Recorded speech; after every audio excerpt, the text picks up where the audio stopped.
বিষয় আছে স্যার, আপনার বইটা তো বারবার পড়া হয়, যখনই মন চায় যে পাঠটা লাগছে তখনই বইটা পড়া হয়, তো বাইবেলের মধ্যে ফলো করা। আপনি ওই বইয়ের শুরুর দিকে একটা কথা লিখেছেন যে আগে জমি জমা দখল করা হতো, মাইন্ড দখল। আজকে এটা ক্লিয়ার হইলেন যে মাইন্ড আসলে কেমনে দখল করে, কত রকমের পদ্ধতি, কত অস্ত্র ব্যবহার করা লাগে।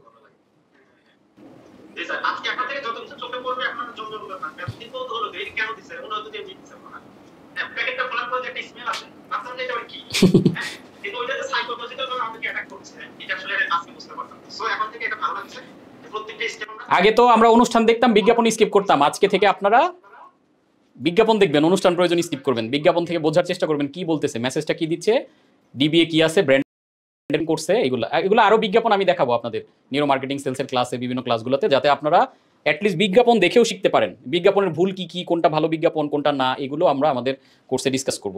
আমরা এবার এম এ জামান ভাইয়ের কাছে যাচ্ছি। জীবন ভাইয়ের মধ্যে অনেকটা কাইন্ড অফ আসলে কি বলে সারাদিন অফিস করে আন্ডার ক্লাস করতে আসাটা অনেকটা মোটিভেশনের মতো মনে হচ্ছে, কাইন্ড অফ বলে এনজয়মেন্ট এন্টারটেইনমেন্ট।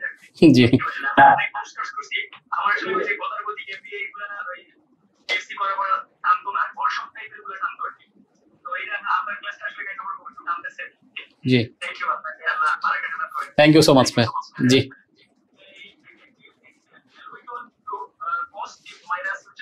জি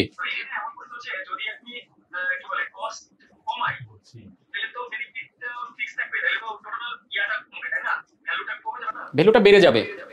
ধরেন আপনার তখন উল্টা হবে জিনিসটা, তখন বেনিফিট মাইনাস কস্ট, মানে কিছু বেনিফিট এক্সট্রা থেকে গেল।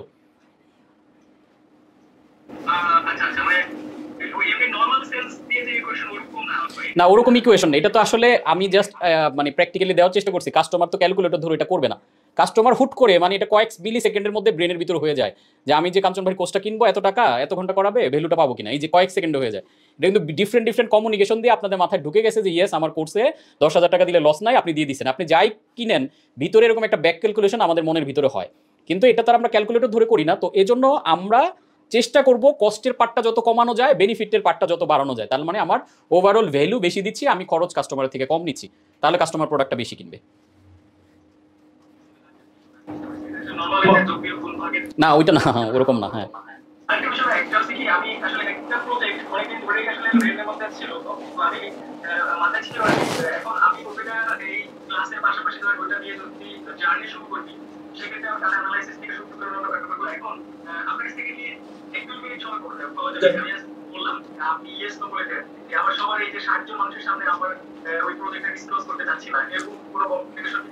এটা আপনি আমার টিমের সাথে শেয়ার করবেন, আমাদের যে কাস্টমার কেয়ার নাম্বার আছে ওদেরকে শেয়ার করলে ওরা ওদের থ্রুতে আমার কাছে চলে আসবে, তখন আমার ফিডব্যাক যেটা দিব ওরা আপনার কাছে পৌঁছে দিবে।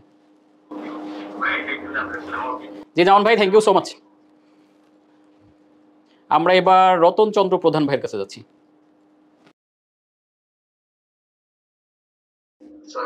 ওয়ালাইকুম আসসালাম। আমি আসলে জীবন ভাই যেটা বলতেছিলাম আমার কথা বলে শুরু করে ফেলছে, আমি শিওর হচ্ছিলাম। আমি আসলে অ্যাস্ট্রো হিস্ট্রি রেখেছি আজকে বলতে আমি আমার ওয়াইফ কে বলছিলাম যে গতবার ক্লাস নিয়ে বলতে ক্লাসে বলার জন্য শেষ হিস্ট্রি করে গেছে। আচ্ছা মানে আমি আসলে বেসিক বিজনেস শুরু করছিলাম, ওইটাতে গ্রোথ পাইছি, প্রতিবারে আমি ভালো পেয়েছি। গত দিনের একটা আছে এবং আজকের ক্লাসে আমি বুঝতে পারছি আমার প্রবলেম কোথায়। গ্রেট। আমি আমার সাইড টু রিকোয়েস্ট থাকবে একটু আগে ভাই বললেন আমাকে বললেন পার্সোনাল একটু শেয়ার করতে আমাদের ভিতরে একটু ইয়ে লাগবে। জি আমি স্যার ওই যে যোগাযোগ করবো। তবে স্যার একটা বিষয় আমার সাথে প্রশ্ন করলো, আমি আসলে আজকে কোর্সে পাবো। জি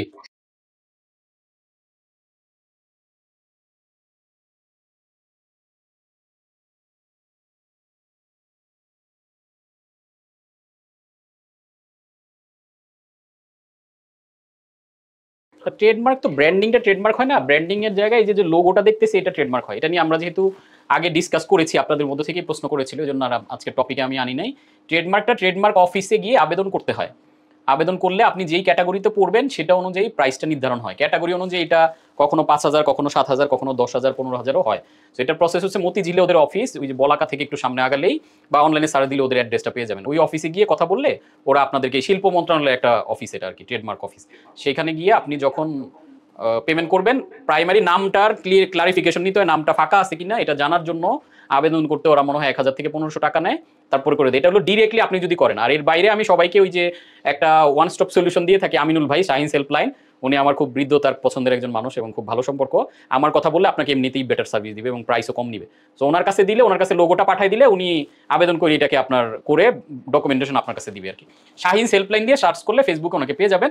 আর ওনার কাছেই যে যেতে হবে বিষয়টা এমন না, এই জাতীয় অনেকেই এরকম সার্ভিস দেয়, তাদের কাছ থেকে আপনি ট্রেডমার্কটা নিতে পারেন। ট্রেডমার্কটা হলো একটা আবেদন, এটা যখন কমপ্লিটলি অ্যাকসেপ্টেড হয় তখন আপনি লোগোর সাথে এই ট্রেডমার্ক এই আইকনটা দিয়ে দিবেন, তাহলে মানুষ বুঝবে এটা ট্রেডমার্ক করা না করা এবং কেউ আপনার থেকে কপি করবে না।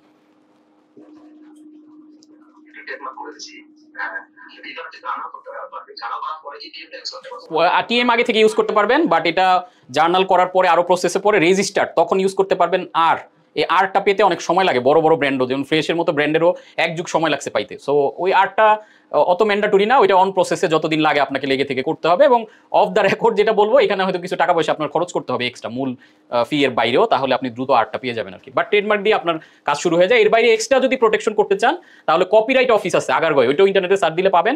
ওদের ওইখানে গিয়ে আপনি প্যাটেন্ট করায় বা ওই কপিরাইটটাও নিয়ে আসতে পারেন এই নামটা। Thank you so much. এবার আমরা যাচ্ছি নজরুল ইসলাম ভাইয়ের কাছে।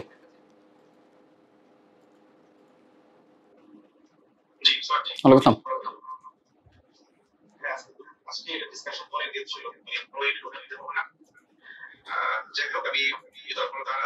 জি জি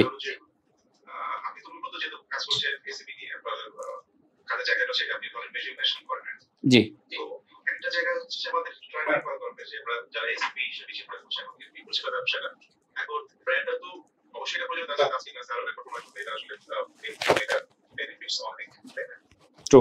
এখন আমি যখন ছোট বা এসপি হিসেবে চিন্তা করবো যে আমার যে ব্র্যান্ডের যে বেনিফিটটা তো আমার তো লং টার্ম প্রসেস করে বা লং টার্ম প্রসেসের মধ্যে দিয়ে একই হবে না। জি এখন এসপি হিসেবে আমি এর মধ্যে অ্যাপ্রুভ করতে পারবো বিজনেস থেকে আমি যেটা আপনি বলেন তো আমার সেন্স বলতে আমার 100 টাকা মধ্যে আমার কত টাকা আমার এই ব্র্যান্ডিং এর বিষয়ে হ্যাঁ হ্যাঁ বুঝতে পেরেছি। জিনিসটা হচ্ছে মানে এসএমই হই, মাইক্রো এসএমই হই, এমএসএমই যেটা আর কি, যেটাই হয় স্টার্ট আপ হই, বিজনেসের প্রসেস কিন্তু সবগুলোতেই সেম। আমি যদিও স্পেসিফিক বলি এসএমইর জন্য, বাট স্টার্ট আপওয়ালারাও আমার কাছ থেকে কোর্স করে বেনিফিট হয়। আমাদের ব্রেভের আগের ব্যাচও স্টার্ট আপ এসে বেনিফিটেড হয়েছে, সেটা পায়। বাট স্পেসিফিক জায়গাটা টার্গেটটা বলার জন্য মূলত আমি এসএমই ফোকাস করি। এখানে কথা হলো, ধরেন আপনি ব্র্যান্ড করেন চাই না করেন, লোগো কিন্তু বানাবেনই। আজকে যে আলোচনাগুলো করলাম দেখেন, এগুলোর মধ্যে খরচের পার্টটা কিন্তু অত বেশি না, কিন্তু আমরা এটা করি না বা করতে পারি না বিকজ অফ আমরা এটার জিনিসটাই জানি না। মানে এটা যে আমাদের আসলে দরকার, যেমন ধরেন ব্র্যান্ডের ফিলোসফি, ব্র্যান্ডের পারপাস, ব্র্যান্ড এগুলো করতে তো টাকা লাগছে। যে টম সুজ যে করছে এটা একটা জাস্ট ডিসিশন মাত্র যে ঠিক আছে আমরা এইভাবে আমাদের পারপাসটা ডিজাইন করবো। তো এই জন্য মানে জিনিসটার সাথে মনিটারি ইনভলভমেন্টটা অত বেশি না, জিনিসটার সাথে আমার থিঙ্কিংটা ইনভলভমেন্ট বেশি, যে আমি আসলে করতে চাই কিনা। তাহলে যদি আমি করতে চাই তাহলে লোগো আর আমি 500 টাকা না করে আমি হয়তো 10,000 টাকা খরচ করলাম, আমি সাথে সুন্দর একটা ট্যাগলাইন দিলাম। ট্যাগলাইন তো আমি এমনিও একটা দিব, নর্মালি হয়তো কমন সেন্স থেকে দিব। এরপর আমি একটা ব্র্যান্ড প্ল্যান বানাইতে হয়তো সর্বোচ্চ 30-40 হাজার টাকা একটা ব্র্যান্ড এক্সপার্টের সাথে কথা বলে একটা এজেন্সিতে গেলে একবার আমি বানাই নিলে এটা তো সারা জীবন ইউজ করবো। তার মানে আমি একটা গাইডলাইন বানালাম, এইটা আমি ব্যবসায় যা যা কিছু করবো এটা ফলো করবো।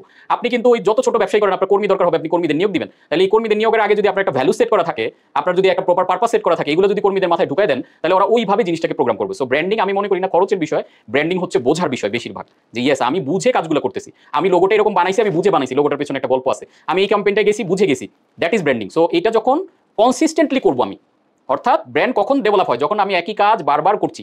আমি কিন্তু পণ্য এমনিতেও বেচবো, তো এমনিতে আমি সবার জন্য না হয়ে আমি স্পেসিফিক একটা অডিয়েন্সকে সিদ্ধান্ত নিলাম যে আমি এদের কাছে বেচবো, আর আমি এই কমিউনিকেশনগুলো আমার মেইন ইউএসপি থাকবে বা আমার পজিশনিং থাকবে এটা। সো পজিশনিংটা সেট করা কি মাথার ব্যাপার, নট টাকার ব্যাপার। আমার এই টিজি সেট করা মাথার ব্যাপার, নট টাকার ব্যাপার। সো এই ডিসিশনগুলো নিয়ে এটা অনুযায়ী আমি যত ছোট পরিসরই করি, হ্যাঁ বড় করলে আমি অ্যাড দেখাবো হয়তো 5 কোটি লোককে, আমি ছোট করলে তো 50,000 লোককে দেখাবো, তাদেরকে আমি গুছাই দেখাই, তাহলে 50,000 লোকের কাছে অ্যাটলিস্ট আমি ব্র্যান্ড হয়ে উঠবো। সো এটার জন্য আমার মতে অ্যাটলিস্ট অন্তত টোটাল যে খরচ করি মিনিমাম অন্তত 10% টাকা যদি আমরা খরচের জন্য রাখি, যে আমার 1 লাখ টাকা মান্থলি খরচ হলে 10,000 টাকা আমার স্পেশাল যদি থাকে ব্র্যান্ডের জন্য, আমি প্রোডাক্ট বানাইতে সার্ভিস ডেভেলপ করতে খরচ করতেছি, পাশাপাশি আমি একটা এক্সপার্ট রাখলাম, বা এক্সপার্ট না রাখতে পারলে একটা এজেন্সির সাথে কমিউনিকেশন রাখলাম, মাঝে মাঝে ওদের থেকে কিছু কন্টেন্ট আইডিয়া, কিছু ব্র্যান্ড প্ল্যান আমি পাশাপাশি নিলে প্যারালালি জিনিসটা গ্রো হয়ে উঠলো। তো আমার যখন আমরা ব্যবসায় আসি, যেটা বলতেছি long term and short term, ব্র্যান্ডটা যদিও লং টার্ম, কিন্তু আমি ব্যবসা তো শুরু করছি লং টার্ম চিন্তা করি। আমরা তো কেউ ব্যবসা এরকম শুরু করি না যে আমি 3 বছর পর ছেড়ে দিব, 5 বছর পর ছেড়ে দিব, 10 বছর করবো, 50 বছর করবো। তো 10 বছর পর তো ঠিক এরকম একটা দিন আসবে, সেই দিন যাতে আমি ফিল করি যে না আমি ব্র্যান্ডটাকে ডেভেলপ করে আসায় আজকে আমার একটা জায়গা তৈরি হয়েছে। প্লাস আমরা শুরুর দিকে অনেকগুলো বেনিফিট বলেছি। সো পয়েন্ট অফ ডিফারেন্স যখন মার্কেটে আমার ক্রিয়েট হয়ে যাবে, তখন আমার ব্র্যান্ডে আমার কাস্টমার এনে দিবে, তখন দেখা গেলো মার্কেটিং খরচ অনেক কম হবে, প্লাস আমি প্রোডাক্টে বেশি চার্জ করতে পারবো। সো ছোট্ট কয়েকটা কাজ করে যদি আমি এক্সট্রা বেনিফিটগুলো লং রানে নিতে পারি, সো ওয়াই নট আমি এটা ট্রাই করবো না। আই হোপ নজরুল ভাই পেয়েছেন আনসারটা। হ্যাঁ হ্যাঁ হ্যাঁ জি thank you so much Nazrul ভাই। এবার আমরা আব্দুল্লাহ নোমান ভাইয়ের কাছে যাচ্ছি। ওয়ালাইকুম আসসালাম। না না না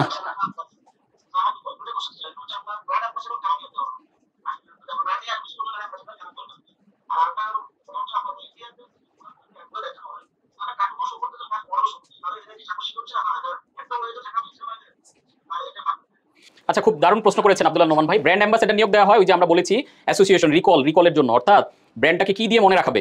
তো দ্রুত মনে রাখানো, আপনি একটা ডিস্টিংটিভ অ্যাসেটকে প্রচার করা, আপনার মানুষকে চিনানো একটা সময় সাপেক্ষ ব্যাপার। এই জন্য কি করে যে ঠিক আছে শাহরুখ খানকে সবাই চিনে বা সাকিব আল হাসানকে সবাই চিনে, সাকিব আল হাসান যদি আমার প্রোডাক্টটা ধরে একটা ছবি তোলে বা এই প্রোডাক্টটা নিয়ে একটা বিজ্ঞাপন বানায়, তাহলে আপামর জনসাধারণের কাছে হুট করে যারা সাকিবকে পছন্দ করে তারা যখন সাকিবের হাতে দেখবে, সাথে সাথে আপনার ব্র্যান্ডটা তাদের কাছে পৌঁছে গেল। তো ব্র্যান্ড অ্যাম্বাসেডর মূলত এই কাজটা করে যে ব্র্যান্ডকে কাস্টমারের কাছে দ্রুত রিচ করায় যে এই ব্র্যান্ডটা আসছে। এখন কোচ কাঞ্চন নিয়ে আমি কাজ করতেছি, কালকে যদি বাংলাদেশের 2-4-5 জন সুপারস্টার এটা নিয়ে কথা বলে, এমনি কিন্তু টকাবিলিটি তৈরি হয়ে গেল, মানুষের মাথায় জায়গা পাওয়াটা দ্রুত হয়।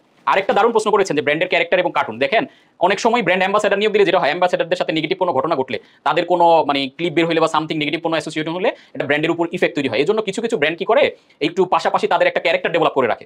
তো ক্যারেক্টারটা ওয়ান কাইন্ড অফ অ্যাম্বাসেডর। যেমন ধরেন 7 আপের যে ক্যারেক্টারটা আপনি চিন্তা করে দেখেন, এটা এখন চোখ বন্ধ করলে ক্যারেক্টারটা চোখে পড়ে, ওর কিন্তু কোনোদিন ক্লিপ বের হওয়ার ভয় নাই। তার মানে এই ক্যারেক্টারটা, এই যে 7 আপের যে ক্যারেক্টারটা, this is also distinctive brand asset.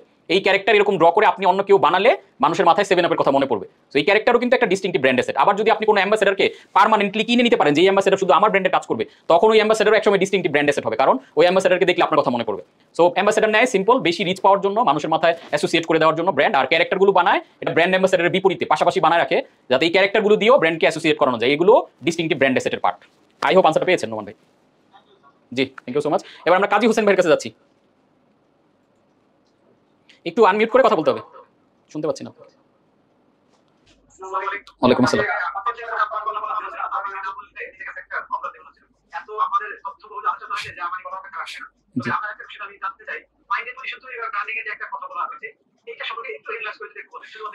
মাইন্ডে পজিশন মানি হলো মানুষ যাতে মনে না করতে চাইলেও আপনার কথা মনে পড়ে, কিছু একটা দেখলে যাতে আপনার কথা মনে পড়ে। যত আপনার কথা মনে পড়বে ততই তো সে আপনার প্রোডাক্টের দিকে যাবে। যেমন এটার সাথে রিলিভেন্ট একটা এক্সাম্পল যদি দিই, ধরেন এই যে বিলবোর্ডগুলো যে লাগায়, একটা বিলবোর্ড লাগাইতে কোটি টাকার উপরে খরচ হয়।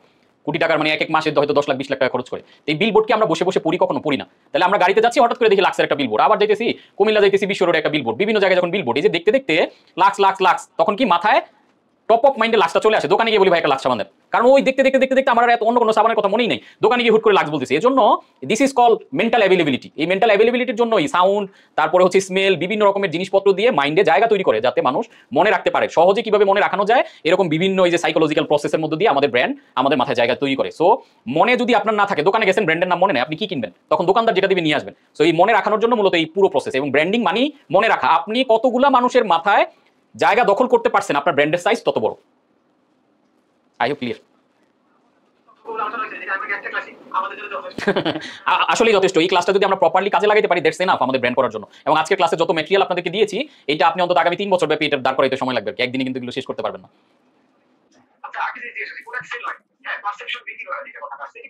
এই যে আমরা এতক্ষণ যেটা কথা বললাম, দিস ইজ পারসেপশন। একটা প্রোডাক্ট, সবাই জুতা বিক্রি করে, সবাই মোবাইল বিক্রি করে, বাট আইফোন বিক্রি করছে কি তার প্রিমিয়ামনেসটা। এখন আইফোন কিনলে মানুষ কেন একটা সেলফি তোলে বা কেন ড্রেসিং টেবিলের সামনে দিয়ে ছবি দেয়? Because of perception.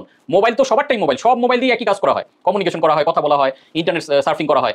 কিন্তু আইফোন কি করছে, থিঙ্ক ডিফারেন্ট বলে একটা প্রিমিয়াম ফিল আমাদের মধ্যে দিয়েছে। সব গাড়ি দিয়েই যাতায়াত করা হয়, এত গাড়ি দিয়ে যাতায়াত করতে আমরা BMW চাই কেন, মার্সিডিজ চাই কেন? কারণ এটা আমাদেরকে প্রিমিয়াম ফিল দেয়। সব ঘড়িই সময় দেখায়। তাহলে রোলেক্স ঘড়ি মানুষ এত দাম দিয়ে কিনে কেন? কারণ রোলেক্স ঘড়ি এরকম একটা প্রিমিয়াম পারসেপশন তৈরি করছে। ওই যে আমরা যে দেখালাম পার্সোনালিটি দিয়ে, এই পার্সোনালিটি দিয়ে, কমিউনিকেশন দিয়ে আমাদের মাথায় একটা গুড পারসেপশন তৈরি করছে। দেখেন সব টুথপেস্টই সেম গুণাগুণ, কিন্তু এক একটা টুথপেস্ট আমার মাথায় এক একভাবে পারসেপশন করে আছে। আমি যদি প্রোডাক্টের নাম বলি, আপনি দেখবেন এক একটা প্রোডাক্টের জন্য আপনি এক একটা ব্র্যান্ডের নাম বলতেছেন। কেন বলতেছেন? ঘুরে ফিরে সব ব্র্যান্ড একই, কিন্তু ব্র্যান্ডগুলো তার কমিউনিকেশন দিয়ে মানুষের মাইন্ডে একটা পারসেপশন তৈরি করে। যেই ব্র্যান্ড যত ভালো পারসেপশন তৈরি করতে পারে মানুষের মাথায়, ওই ব্র্যান্ডের প্রোডাক্ট তত বেশি বিক্রি হয়। আচ্ছা, আমরা এবার নাজমুল ভাইয়ের কাছে যাচ্ছি, লাস্ট ওয়ান আজকের।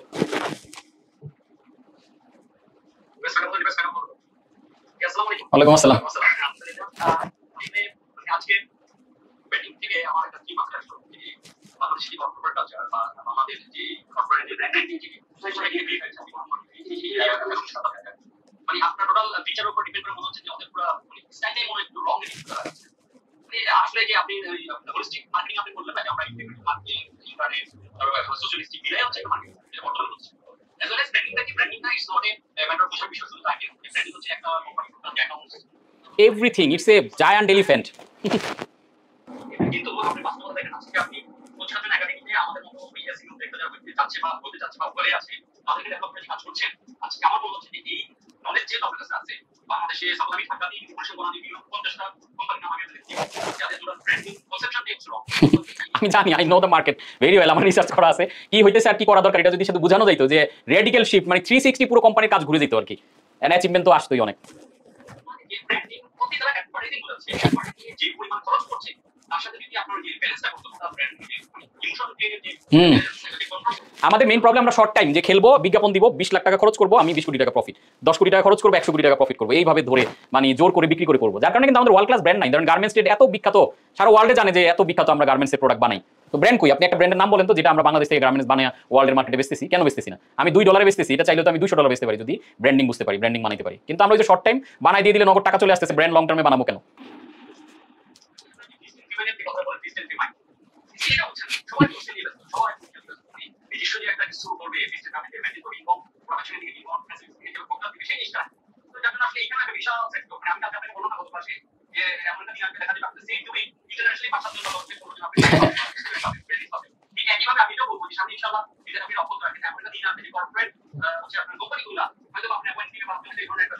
কর্পোরেট তো এখনই অ্যাপয়েন্টমেন্ট চায়, অনেক কোম্পানি আমার সাথে কাজ করতে চায় বা বিভিন্নভাবে ডাকে, বাট আমার উদ্দেশ্যটা আসলে আমার ফিলোসফিটা ডিফারেন্ট, তো বিধায় আমি ছোটদেরকে গ্রো করার জন্য কাজ করতেছি। সো যার কারণে কর্পোরেটে মার্কেটে গেলে তো আমি অনেক টাকা আর্ন করতে পারি, এখনই অনেক সুযোগ আছে, অনেক ফাঁকা মাঠ, কেউ নাই, আমি গেলেই মানে অ্যাকসেপ্টেন্স, এবং কর্পোরেটের প্রচুর লোকজন ব্র্যান্ড মার্কেটিং এক্সপার্টরা কিন্তু আমাদের ক্লাস করে ইনশাআল্লাহ। হ্যাঁ, আপনারা তো অবশ্যই আছেন, আপনাদের জন্য আমার এই যাত্রা, এই ড্রাইভ, এই যুদ্ধ। আমি গত এক সপ্তাহ ধরে খেয়াল করলাম আপনার যে কোচ কাজের একাডেমি হল নাই, মানে আনফরচুনেটলি যে কোনো প্রজেক্ট ইলেকট্রিক হয়ে আছে, মানে আমি তো কন্টিনিউয়াস দেখি স্কোর করি, তো যে আমাদের নতুন যারা গ্রাহক আছে বা ক্লায়েন্ট আছে বা স্টুডেন্ট যারা আছে, আমার এতে অ্যালুমনাই যে পরিমাণ আমাদের পোস্ট করা উচিত সেটা কিন্তু আদৌ কেউ করছে একটু হচ্ছে আমি ওইটা পোজ রাখছি এজন্য কারণ আপনি বেশ কয়েকটা কার্যক্রম, বিশেষ করে আপনাদের এই ব্যাচটা এবং ব্রেভের কিছু কারিকুলাম নিয়ে আমি ইন্টেন্সিভ ব্যস্ততায় আছি, বিদায় এলাম না, এটাতে সময় দেওয়া হচ্ছে না। আবার নভেম্বরের 15 পর থেকে ফুললি অ্যাক্টিভ হবে আর কি, আমি নিজে ওইটাতে সময় দিব আর কি। এখন আপনারা অ্যাক্টিভ রাখলে অ্যাক্টিভ হয়ে যায়, সেটা হচ্ছে এই যে যা যা শিখতেছেন এভরিডে লার্নিংগুলো শেয়ার করেন, কি কেমন কোর্স করাইলাম, কারণ এটা আসলে আমি মনে করি আপনাদের উপর এখন দায়িত্ব হয়ে যাচ্ছে যে জিনিসগুলোকে ছড়াই দেওয়ার। আপনি আপনি অনেক অ্যাক্টিভ, এটা ভালো লাগে। বাকিদেরকেও বলবো যে যা যা শিখতেছেন একটু গ্রুপটাতে শেয়ার করলে বাকিরাও বুঝতে পারলো, যে যারা এখন এই কোর্সটা করে নাই তারা বুঝলো যে এটা ভ্যালুয়েবল, এবং এটা আপনারা পিউরলি বুঝতেছেন যে যারা অন্তত ব্যবসা করতে চাই এই কোর্সটা বাংলাদেশে এসেনশিয়াল, মাস্ট বি করে তারপর নামা উচিত। চেষ্টা করি যেহেতু যতটুকু জানতে চাচ্ছে, চেষ্টা করি আমি নিজে থেকে পার্সোনালি হোয়াটসঅ্যাপে দিয়ে তাকে নক করে তাকে ডিস্টার্ব করার জন্য, সেও খুব অ্যাক্টিভ হয়। এটাই তো প্রোডাক্টিভ, এটাই তো আমাদের ডেডিকেশন। এটা আপনার একটা ব্র্যান্ড ভ্যালু তৈরি হচ্ছে। আমরা সব আর কি এটা কি করে যে বিবিএম 166 এর একটা ফেসবুক গ্রুপ বলি ভালো না, সেটাতে অ্যাটলিস্ট আমরা আমরা ওই যেটা ব্রেভের জন্য করতেছি আর কি, 1 থেকে 5 এ অনেকে ব্রেভে চলে আসছে, তো এক্সক্লুসিভ জায়গায় করতেছি, কারণ হলো ব্রেভের অডিয়েন্সটা অনেক ম্যাচিউর হয়ে যায়, মানে সব কিছু মিলে এমন একটা জায়গা তৈরি হয় প্র্যাকটিক্যালি, ওইটাতে আমরা জিনিসটা করতেছি। আর এই পর্যন্ত যারা সবার জন্য রেখেছি মানে অ্যালামনাইটা আর কি, অ্যালামনাইটা আমি অ্যাক্টিভ হয়ে যাবো, এবং এই সমস্ত বিবিএম যারা তাদের জন্য আবার আরেকটা ক্লাব করতেছি, এটা জানুয়ারি থেকে। জানুয়ারিতে আমরা একটা গ্রোথ ক্লাব করতেছি, এবং এটা আপনাদের জন্য একটা বড় গুড নিউজ, যেটা আপনারা সবাই গ্রোথ ক্লাবে ফ্রি অ্যাক্সেস পাবেন। এটা ইয়ারলি ফি হচ্ছে 12,000 টাকা, বাট আপনারা এই যে ব্যাচ 1 থেকে 6 পর্যন্ত যারা আছেন সবার জন্য আমরা 1 বছরের এনরোলমেন্ট ফ্রি করে দিছি। তো এটা জানুয়ারি থেকে শুরু হবে আর কি। সো আপনাদের অনেক আয়োজন রাখছি ইনশাআল্লাহ, আমি একা মানুষ, আমার টিমও ফুললি ইনভলভ, চাইলে অনেক কিছু ধুমধুম করে ফেলতে পারছি না, আমরা যেটা চাচ্ছি যাই করি গুছিয়ে করা আর কি, সর্বোচ্চ ভ্যালু দিয়ে দিয়ে। ধরেন আপনাদের এই যে ক্লাস নিতেছে একদিনে, আমি চাইলে আপনাদের ব্যাচ 2 ঘন্টা শেষ করে আরেকটা ব্যাচ ওইখান থেকে শুরু করাইতে পারি, 10টা পর্যন্ত একটা, 10টা থেকে 12টা। আমি কিন্তু সেটা না করে করতেছি কি যে এই ব্যাচকে সর্বোচ্চ ভ্যালু কিভাবে দেওয়া যায়। সো আমি যখন একমুখী কাজ করি, যেই কাজটা যখন নেই ওটা টপ প্রায়োরিটি দিয়ে করার চেষ্টা করি আর কি। Thank you so much Nazmul ভাই, সবাইকে অসংখ্য ধন্যবাদ।